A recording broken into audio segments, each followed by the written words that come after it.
I'm gonna show you exactly how I plan out all of my lash sets. So I do this before my client steps in the door. I have them send me inspiration photos. So today's inspiration photo is this one, and then a close-up eye photo of my client. So I'm in the Procreate app, which is such a good app. If you don't have it, it's game-changing for planning out your lash sets in advance. So how am I gonna make my client's lashes look like this based on her eye shape, her natural lash lift, natural lash health, and layers? So let's take a look here. This set is 100% done with wet lash fans. There might be some semi-open fans across the base, but in much shorter lengths, so they're not your focal point. For the base, I could definitely do, like I said, some long stem fans. If you're a pre-made fan artist, you could use some long stem fans across the base in about 3 millimeters shorter than the top. This to me, when I see spikes like this, I'm thinking it's probably 3 to 4 millimeters shorter for the base, which just means the rest of the lashes outside of the spikes than the actual spikes themselves. So we need 4 millimeters or 3 to 4 millimeters longer for the spikes. So I'm gonna use 0.07s. And I'm just gonna adjust fan dimension wise, meaning like how many lashes are within each wet lash fan or within each volume fan as a whole. I am just going to have to play it out and see what my client's natural lashes can handle. So on that note, looking at her natural lashes, you can see that the tips are kind of frayed. That's fine. I don't ever look at the tip of the lashes. The reason why is because she's been wearing lashes for a long time. And as long as the base is nice and healthy, that's all that really matters. The tips, honestly, they probably just ended up that way from glue sitting on the natural lashes for a long time. It's just drying. So I wouldn't consider this damage when the tips are looking a little frayed, but if the lashes are looking really weak from the base, that's when there's a huge concern.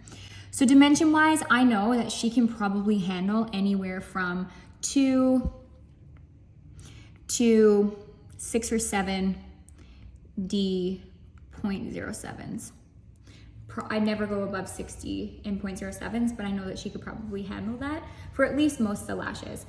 And the reason why I say 2 to 6 or 7 is because I'm gonna choose, let's say 2D fans for the weaker natural lashes along the base or along the lash line, and then upwards of 6 depending on how strong the lash is. So my strongest lashes will have 6D, my weakest will have 2D, and we can have anywhere in between there depending on the lash that I have isolated.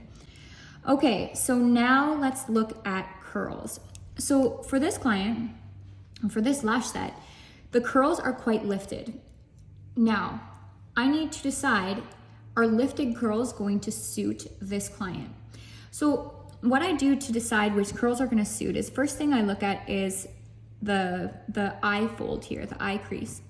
Am I worrying, if I'm using lifted curls, am I worrying about curling the extensions into the skin? In this case, yes, I am. If I were to work with a D curl in short lengths or a DD curl, I'm definitely chancing the lashes looking off for the client and curling into the skin. So I would say for this client, a CC curl is the max in curl that I would use.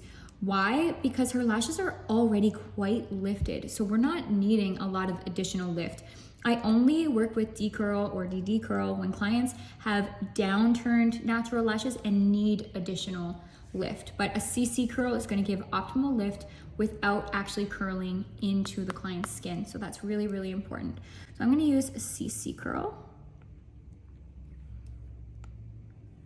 For the whole set, actually, I do want the inners all the way to the outers to look lifted, and her eye plane, even though the photo's tilted a little bit, she has a pretty uplifted eye plane. Let me just draw a line here.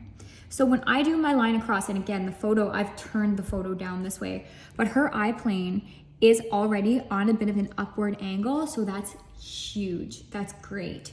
She already has lots of lift, so I'm not trying to counteract for any downturned angles on the outer corner. If I was, I might bump the outer corner lashes up to a D curl, but that's not of concern for her today. So CC curl is going to look beautiful. Quite honestly, I usually blend curls within my sets, but today CC curl is gonna do the trick just on its own. Now let's look at where the lashes sit. So my client really loves cat eye looking lashes. So I am gonna modify this a little bit to suit her lash needs. So my longer lengths will sit somewhere around here, and then I'll jump right back down on the very outer corner. Let's say we'll go up to 15 millimeters here because she has the most space and she likes quite a bit of drama, and we're only working with 15 millimeters for those spikes. So we're gonna go 15, 14, and I might do a few 13s on the very outer corner. So we're just planning out the spike lengths right now. And then from there, we're gonna divide evenly across the rest of the sections of the eye. So we're gonna go 15, 14, inner corner. That's gonna create more of a cat eye type effect. My directional pattern is going to direct out for the most part, almost everywhere, but I'm gonna slowly change back to an upward direction as I go closer to the inner corner. That's gonna give me that swept look and keep that cat eye look that my client does like, but still this general type of aesthetic. Now, in order to create the texture that we're going for, like I was saying, I need 3 to 4 millimeters longer for my spikes. So that helps me decide my base length. So what that means is if this is a 15 millimeter, my base length is going to be a 12 millimeter max. Probably what I'll end up doing is putting that 12 millimeter on the bottom layer, 15 millimeters on the top layer, and then in between, I'll probably blend in some 11s. The reason why I'm not using the same length on the middle layer as the bottom layer is simply because it sits higher, so I want extra texture. I don't want my spikes to look like they're being filled in by lashes, because that's gonna take away this textured type effect. So the base is gonna keep everything lifted and keep your spikes super noticeable. So I'm just gonna continue that across the eye. So we're gonna do 11. All right, there you have it. My mapping has been planned. Let's see if I can execute this lash set successfully.